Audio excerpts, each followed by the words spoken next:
अखंड भारत की नींव रखी, जिसने नंद वंश को मिटाकर मौर्य साम्राज्य खड़ा किया, जिसकी एक चाल से तख्त पलट जाते थे। उसी आचार्य चाणक्य की मौत आज तक एक रहस्य है। क्या उन्होंने खुद को अग्नि में झोंक दिया या सत्ता की राजनीति में उन्हें चुपचाप जला दिया गया? आज हम उस मौत की कहानी को बताएंगे, जिसे इतिहास ने कभी साफ साफ लिखा ही नहीं। आचार्य चाणक्य की मौत का रहस्य जो 2300 साल बाद भी अनसुलझा है। जिस व्यक्ति ने अखंड भारत की नींव रखी, जिसने मगध के सिंहासन पर चंद्रगुप्त मौर्य को बैठाया, जिसकी बुद्धि से कांपते थे राजा और साम्राज्य, उसी आचार्य चाणक्य की मौत आज भी एक रहस्य है। क्या ये आत्मदाह था या सत्ता की साजिश में की गई एक सुनियोजित हत्या? पहले जानते हैं कि चाणक्य कौन थे।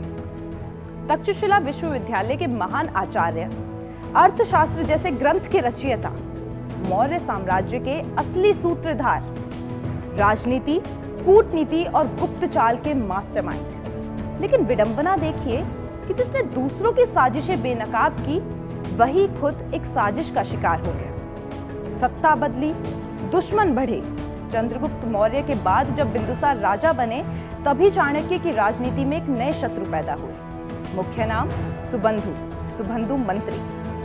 बिंदुसार का नया विश्वसनीय मंत्री, चाणक्य का कट्टर विरोधी और दरबार में चाणक्य के खिलाफ जहर घोलने वाला। एक कहानी है कि आत्मदाह किया गया। सुबंधु ने बिंदुसार के कान भरे, राजा चाणक्य से नाराज हो गया। अपमान से आहत होकर चाणक्य ने राज दरबार त्याग दिया, वन में जाकर उपवास और आत्मदाह का मार्ग चुना। अब सवाल ये उठता है कि क्या चाणक्य जैसा रणनीतिकार इतनी आसानी से हार मान सकता था? तो वहीं दूसरी कहानी कहती है कि उसे जिंदा जलाया गया।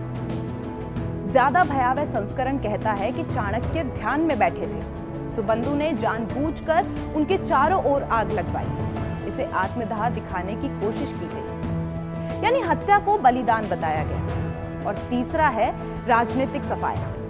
कुछ इतिहासकार मानते हैं कि चाणक्य सत्ता के लिए खतरा बन चुके थे। उनकी लोकप्रियता, उनका नेटवर्क नए शासन के लिए असुविधाजनक था, इसलिए उन्हें धीरे धीरे दरबार से हटाया गया और फिर इतिहास से भी हटा दिया गया। लेकिन अहम सवाल ये है कि इसके प्रमाण क्यों नहीं मिलते? मौर्य काल के बहुत कम प्रत्यक्ष अभिलेख, बौद्ध, जैन और संस्कृत ग्रंथों में अलग अलग कथाएं विजेता अक्सर इतिहास लिखते हैं। लेकिन अहम सवाल ये है कि इसके प्रमाण क्यों नहीं मिलते?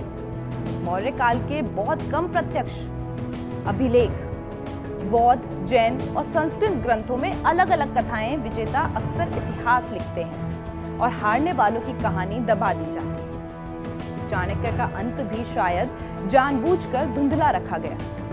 और सबसे बड़ा सवाल, जिस व्यक्ति ने कहा था कि राजा का मित्र कभी स्थायी नहीं होता, क्या वही व्यक्ति राजनीति की उसी सच्चाई का शिकार हो गया? दरअसल चाणक्य की मौत साधारण नहीं थी। ये सिर्फ एक व्यक्ति की नहीं, एक विचारधारा की हत्या थी। सत्ता जब बदलती है तो सबसे पहले बुद्धिजीवी निशाने पर आते हैं। चाणक्य मर गए, लेकिन उनकी रणनीति आज भी जिंदा है।